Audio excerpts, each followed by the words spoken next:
Hey there, my name's Mike Anderson, and I'm a detective with the Portland Police Department. 23 years on the force, and you'd think nothing could surprise me anymore. But this one got under my skin in ways I never expected. It was a crisp October morning when the call came in. Sarah Thompson, age 35, found dead in her suburban home on Maple Drive, the kind of neighborhood where people still leave their doors unlocked, or at least they used to. The victim's sister, Jessica, had stopped by for their weekly coffee date and found Sarah lying there in the kitchen, surrounded by scattered rose petals. Red roses. The irony of that detail would hit me later. I remember pulling up to the house, one of those picture-perfect colonials with a white picket fence and a garden that looked like it belonged in Better Homes and Gardens. Sarah's husband, Tom Thompson, was a local real estate developer, known for building exactly these kinds of dream homes.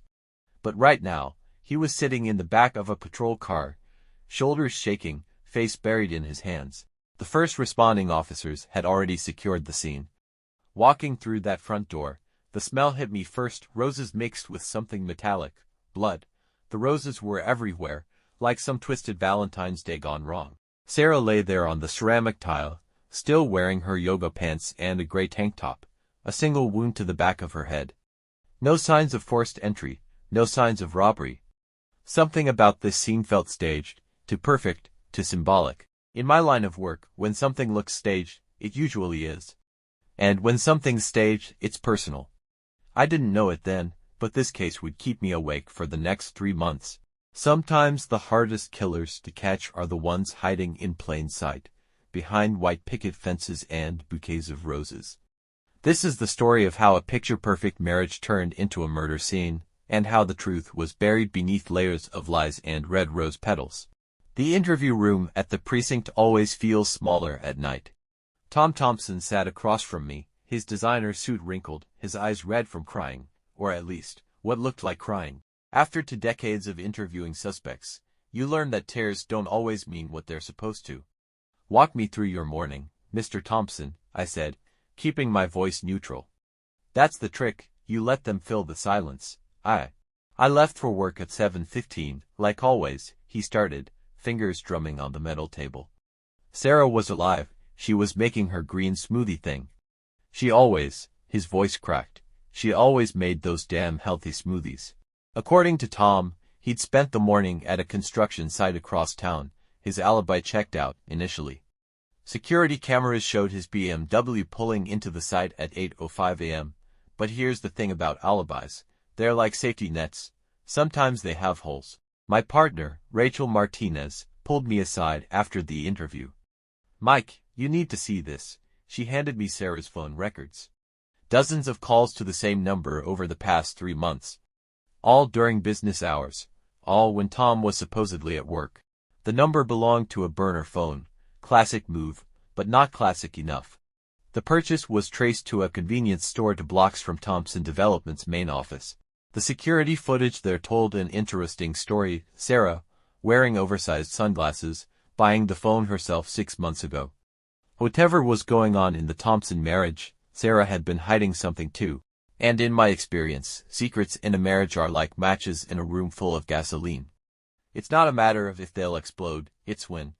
I sent Tom home that night, but I had uniforms watching his house. Not because I thought he'd run. Guilty men who run look guilty. No, I wanted to see who might visit a grieving husband at 2 a.m. Sometimes the best way to catch a killer is to let them think they're smarter than you. And Tom Thompson definitely thought he was smarter than me. People think detective work is all car chases and shootouts.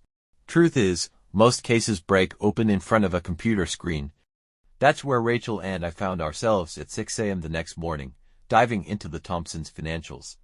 "Mike, look at this," Rachel said, spinning her monitor toward me. 3 months ago, Tom Thompson opened a separate account at First National. Regular transfers of $5,000 each month.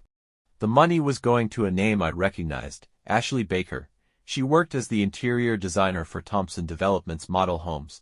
Young, ambitious, and according to her social media, recently back from a 2-week business trip to the Cayman Islands.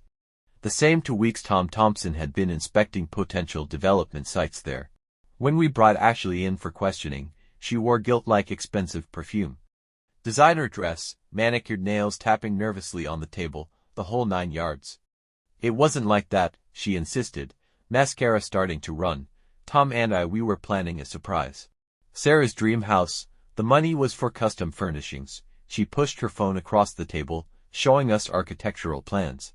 We were going to tell her on their anniversary next month. Nice story. Almost believed it myself. Until Rachel noticed something in the blueprint's metadata. They'd been created yesterday, hours after Sarah's death. Someone was covering tracks, and doing it well.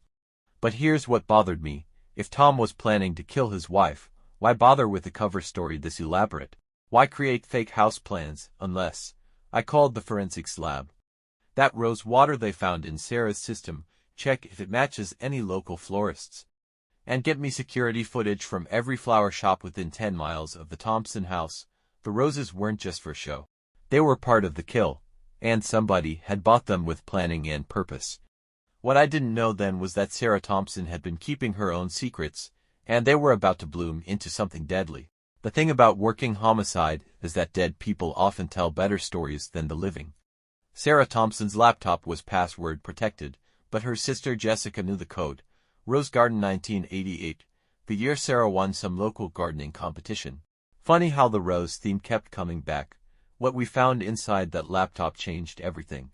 Sarah Thompson wasn't just a suburban housewife with a green thumb. She was an investigative journalist working under a pen name, Rose Thorne, and her last unfinished article, an expose on real estate fraud involving several major Portland developers. She was writing about corruption in housing developments, Rachel said, scrolling through the documents. Environmental violations, unsafe materials, bribes to city officials. The pieces started falling into place, those phone calls from the burner phone. Sources, the secret meetings, interviews. Sarah Thompson had been building a case that would shake Portland's real estate scene to its foundation. I pulled Tom Thompson's company records again. Thompson Development had 6 projects cited in Sarah's draft article. Estimated losses if the story broke, millions, but something still didn't add up. Check this out, Rachel called from her desk. She'd been digging through Sarah's email. 2 days before she died, Sarah sent a draft to her editor. Subject line, final piece, ready to run. But when we contacted the newspaper, they had no record of receiving it. The email showed as sent, but never arrived. Someone with serious tech skills had intercepted it. That's when the lab called about the roses. They weren't from any local florist. The variety was rare, black baccara roses, with an unusually high concentration of certain compounds in their petals.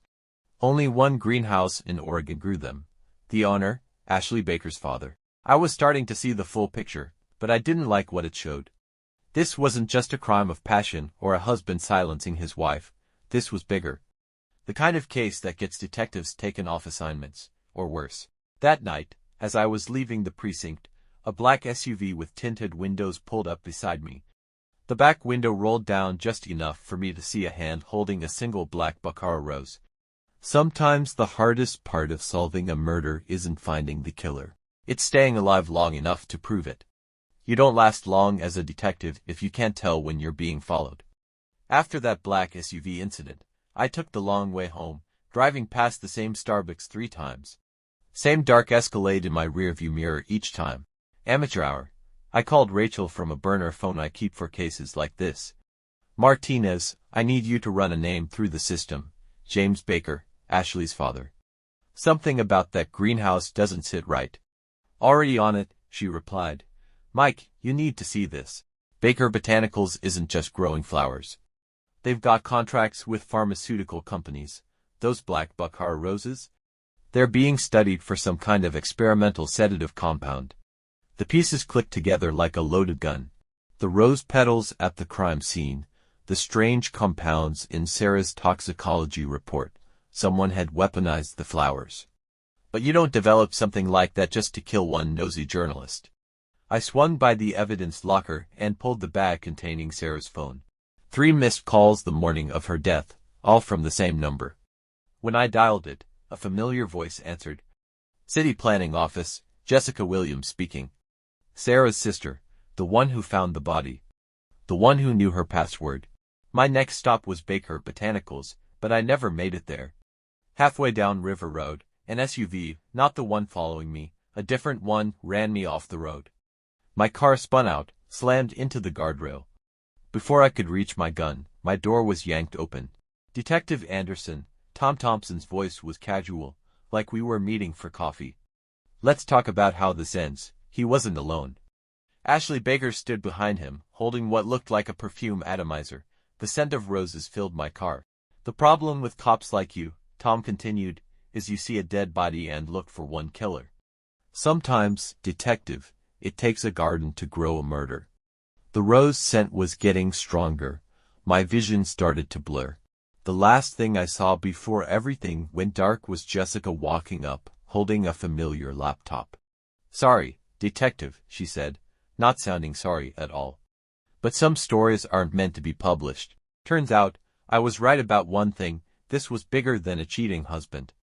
What I didn't know was just how deep the roots of this conspiracy went, or that I was about to become part of the story myself. Good thing my partner knows I always wear a wire. They say when you're drugged, you drift off peacefully. They're wrong. My body felt like it was being crushed under concrete while my mind stayed razor sharp. I could hear everything, Tom and Jessica arguing about where to take me, Ashley nervously pacing in her designer heels. The irony wasn't lost on me. Sarah probably felt the same way in her final moments. But they'd made a rookie mistake. They hadn't checked me for wires. All units converge on River Road. Mile marker 47, officer down. Suspects armed and dangerous. Rachel's voice crackled through distant radios. Music to my semi-conscious ears. What happened next was like a scene from an action movie. Police sirens wailed. Tires screeched. Tom tried to drag me toward their SUV, but his designer shoes slipped on the wet asphalt. The perfume atomizer fell from Ashley's hand, shattering on the ground. The smell of roses became overwhelming. Nobody move. Rachel's voice cut through the chaos. Step away from the detective. Through my blurring vision, I saw Jessica make a break for the woods. Bad choice. She didn't know about the canine unit waiting in the trees. Tom raised his hands, his real estate developer facade crumbling. Ashley just stood there, tears cutting tracks through her perfect makeup. As the SWAT team moved in, Rachel knelt beside me, pressing something under my nose. Smelling salts, the world slowly came back into focus. Got your message about the wire, she said, helping me sit up. But next time, maybe don't wait until you're being kidnapped to share your suspicions. The truth spilled out faster than spring rain. Baker Botanicals wasn't just growing fancy roses, they were developing designer drugs for Portland's elite. The real estate projects, perfect fronts for distribution. Sarah had stumbled onto it while investigating housing corruption. Her sister Jessica, working in city planning, had been their inside source for years, helping approve building permits that hid their operation. But Sarah didn't know about Jessica's involvement when she asked for her help accessing city records. When Jessica saw what her sister was investigating, she made a call.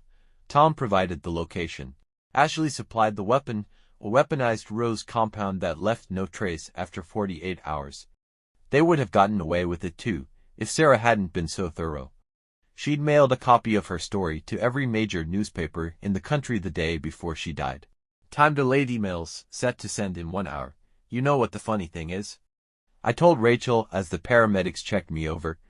They actually thought killing a journalist would keep the story quiet. In my experience, dead reporters tell the loudest stories of all. But we weren't done. The roses, the drugs, the real estate fraud, it all pointed to something bigger, someone higher up. And judging by the way the police commissioner was sweating at the press conference the next day, I had a pretty good idea where to look next. Sometimes solving one murder leads you to an even bigger crime. And sometimes, the thorns go all the way to the top.